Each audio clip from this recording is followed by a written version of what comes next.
దానం నాగేందర్ తెలంగాణ రాజకీయాల్లో ముఖ్యంగా గ్రేటర్ రాజకీయాల్లో అందరికీ ఈ పేరు సుపరిచితం. అప్పట్లో కాంగ్రెస్ పార్టీలో సీనియర్ నేతగా మంత్రిగా తన సత్తా చాటారు దానం. ఖైరదాబాద్ గ్రేటర్ హైదరాబాద్ సిటీలో ఇది ప్రైమ్ సెగ్మెంట్. ఇక్కడ రాజకీయంగా తిరుగులేని నేతగా ఉన్నారాయన. గ్రేటర్లో ఏ సెగ్మెంట్లో అయినా ఆయనకు రాజకీయంగా తిరుగులేదు అంటారు. దేనికి భయపడిన నైజం రాజకీయాల్లో ఆయన్ని సక్సెస్కు సిగ్నేచర్గా మార్చింది. కాంగ్రెస్లో ఉన్న అదే దూకుడు, బీఆర్ఎస్లో ఉన్న అదే వేగం. అందుకే గ్రేటర్ హైదరాబాద్ పాలిటిక్స్లో ఆయన పేరు నిత్యం వినిపిస్తుంది. పొలిటికల్ లీడర్, మాస్ నాయకుడు దానం నాగేందర్ గారి రియల్ స్టోరీ ఈరోజు చూద్దాం. దానం నాగేందర్ 1958 ఆగస్టు 9న లింగమూర్తి లక్ష్మీబాయి గారుల దంపతులకు హైదరాబాద్లో జన్మించారు. హైదరాబాద్లోనే ఆయన చదువంతా సాగింది. పోస్ట్ గ్రాడ్యుయేషన్ MA పూర్తి చేశారాయన. చిన్నతనం నుంచి ఆయనకు రాజకీయాలంటే ఆసక్తి. అంతేకాదు వారి కుటుంబం కూడా రాజకీయాల్లోనే ఉంది. తండ్రి, తాతయ్య ఫ్రీడమ్ ఫైటర్స్. ఇక వారి పెదనాన్న కూడా హైదరాబాద్ డిప్యూటీ మేయర్గా పనిచేశారు. రాజకీయంగా వారి కుటుంబం 3 తరాలుగా కొనసాగుతోంది. కాంగ్రెస్ పార్టీలో ఆనాడు పెద్ద లీడర్లుగా ఉన్న వారందరితో కూడా వారి కుటుంబానికి మంచి సంబంధాలు ఉండేవి. ముఖ్యంగా హైదరాబాద్ సిటీ రాజకీయాల్లో క్రియాశీలకంగా ఉండేవారు. కాంగ్రెస్ పార్టీలో యూత్ లీడర్గా ఆయన తన రాజకీయ ప్రస్థానం మొదలుపెట్టారు. ఈ సమయంలో ఢిల్లీ నుంచి ఏ నాయకులు హైదరాబాద్ వచ్చినా ఎయిర్పోర్ట్కి వెళ్ళి ఆయన రిసీవ్ చేసుకునేవారు. ఇలా సీనియర్లతో పరిచయాలు పెరిగాయి. వారి మన్ననలు పొందారు దానం. ఇక ఓసారి రాజీవ్ గాంధీ జనరల్ సెక్రటరీగా ఉన్న సమయంలో హైదరాబాద్ పర్యటనకు వచ్చారు. ఈ సమయంలో రాజీవ్ గాంధీ వెన్నంటే ఉన్నారు దానం నాగేందర్. ఆయన ప్రత్యేకంగా గుర్తించి అభినందించారు. పార్టీ కోసం ఆయన చేస్తున్న వర్క్ చూసి రాజీవ్ గాంధీ మెచ్చుకున్నారు.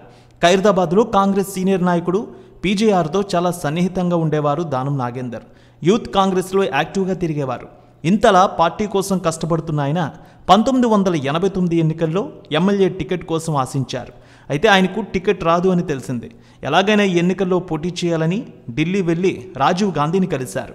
ఈ సమయంలో నాగేందర్ వర్క్ మెచ్చుకున్న ఆయన వెంటనే ఆనాటి లీడర్ చెన్నారెడ్డి గారికి ఫోన్ చేసి ఏదో ఒక సెగ్మెంట్లో దానం నాగేందర్కు టికెట్ ఇవ్వండి ఫోన్ చేసి చెప్పారు.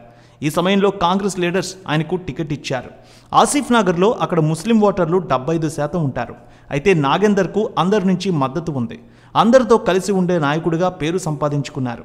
ఇక్కడ MIM పోటీ చేసిన MIM మీద ఆసిఫ్ నగర్లో ఎమ్మెల్యేగా గెలిచేవారు నాగేందర్. అందుకే హైదరాబాద్ సిటీలో ఆయన మాస్ లీడర్గా ఎదిగారు. 1994-99 ఎన్నికల్లో ఆసిఫ్ నగర్ అసెంబ్లీ నియోజకవర్గం నుంచి శాసనసభ సభ్యుడిగా ఎన్నికయ్యారాయన. 2004 ఎన్నికల సమయంలో తనకే టికెట్ వస్తుందని ఆశలు పెట్టుకున్నారు. కానీ పొత్తులో భాగంగా ఆయనకు టికెట్ ఇవ్వలేదు. దీంతో ఆయన చాలా మదనపడ్డారు. ఈ సమయంలో టీడీపీలో ఉన్న కొందరు లీడర్లు ఆయన్ను ప్రత్యేకంగా కలిశారు. ఆయనకు టీడీపీలోకి ఆహ్వానం ఇచ్చారు. టికెట్ ఆఫర్ చేశారు. దీంతో ఆయన టీడీపీ నుంచి పోటీ చేశారు 2004లో. 2004 ఎన్నికల్లో దానం నాగేందర్ టీడీపీ తరపున ఎమ్మెల్యేగా గెలిచారు. ఈ సమయంలో కాంగ్రెస్ పార్టీ ఏపీలో అధికారంలోకి వచ్చింది. అయితే ఢిల్లీ పెద్దలు అలాగే రాష్ట్రంలో ఉన్న కాంగ్రెస్ నాయకులు హైదరాబాద్లో ఇంత పెద్ద లీడర్కి ఎలా టికెట్ ఇవ్వలేదు, ఆయన మన పార్టీలో కొనసాగాల్సిందే అని చెప్పడం, నేరుగా దానం నాగేందర్తో ఢిల్లీ పెద్దలు మాట్లాడడంతో ఆయన టీడీపీకి ఎమ్మెల్యే పదవికి రాజీనామా చేసి మళ్ళీ కాంగ్రెస్ పార్టీలో చేరారు. దీంతో అక్కడ ఉప ఎన్నిక వచ్చింది. కానీ ఉప ఎన్నికలో ఆయన కాంగ్రెస్ తరపున పోటీ చేసి ఓటమి పాలయ్యారు.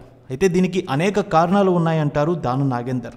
ఇక నియోజకవర్గాల డీలిమిటేషన్ తర్వాత 2009 ఎన్నికల్లో ఖైరదాబాద్ అసెంబ్లీ నియోజకవర్గం నుంచి పోటీ చేశారాయన. ఈ సమయంలో ఇక్కడ కూడా ఆయన గెలుపొందారు. వైఎస్ రాజశేఖర రెడ్డి ముఖ్యమంత్రి అయ్యారు.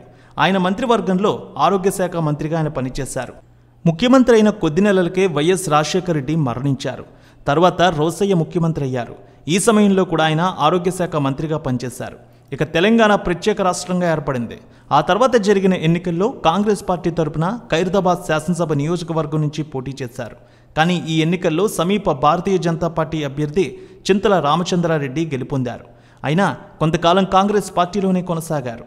గ్రేటర్ హైదరాబాద్ కాంగ్రెస్ అధ్యక్షుడిగా సేవలందించారు. ఆ తర్వాత జరిగిన గ్రేటర్ హైదరాబాద్ మున్సిపల్ ఎన్నికల్లో కాంగ్రెస్ పార్టీ దారుణమైనటువంటి పరాజయాన్ని చూసింది. కేవలం 2 సీట్లు మాత్రమే గెలిచింది. దీంతో గ్రేటర్ హైదరాబాద్ కాంగ్రెస్ పదవికి దానం రాజీనామా చేశారు. ఆ తర్వాత కాంగ్రెస్ పార్టీకి కూడా గుడ్ బై చెప్పారు. 2018 జూన్ 23న కాంగ్రెస్ పార్టీకి రాజీనామా చేసి TRS పార్టీలో చేరారు దానం.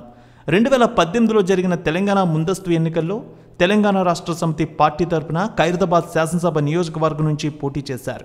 ఈ సమయంలో బీజేపీ అభ్యర్థి చింతల రామచంద్రారెడ్డిపై 28,396 ఓట్ల మెజారిటీతో ఆయన ఎమ్మెల్యేగా గెలుపొందారు.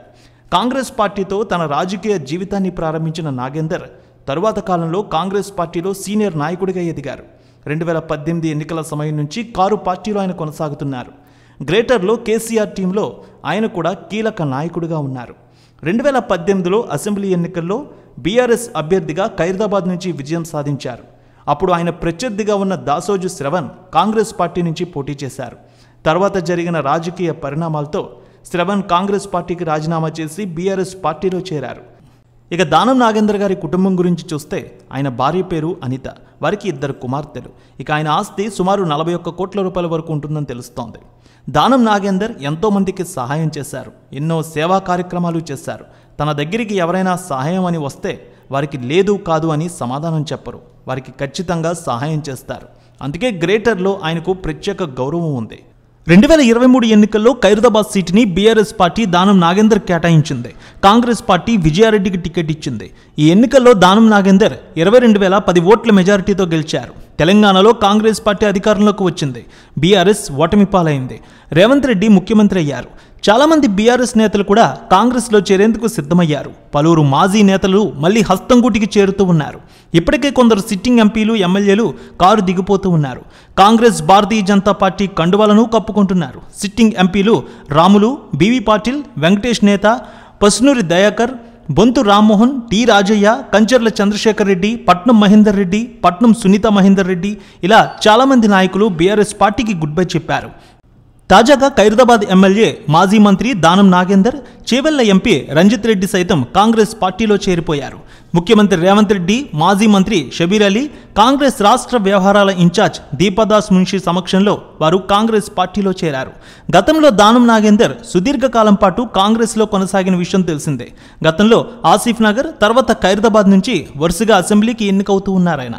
రాష్ట్రంలో కాంగ్రెస్ అధికారంలోకి రావడంతో సొంత గూటికి వెళ్లడానికి ఏర్పాట్లు చేసుకుంటున్నారు నాయకులు. అలాగే దానం నాగేందర్ కూడా కాంగ్రెస్ పార్టీలో చేరారు. దానం నాగేందర్కు పార్టీలతో సంబంధం లేదని, ఆయన పేరు ఉన్న లీడర్ అని, ఆయన ఏ పార్టీలో ఉన్నా ప్రజానాయకుడని ఆయన అభిమానులు తెలియజేస్తున్నారు. రాజకీయంగా దానం నాగేందర్ మరింత మందికి సేవ చేయాలని, ఆయన లైఫ్ మరింత బాగుండాలని మనం కూడా కోరుకుందాం. ఆయన కాంగ్రెస్ పార్టీలో చేరడంపై మీ అభిప్రాయాన్ని కామెంట్ రూపంలో తెలియజేయండి.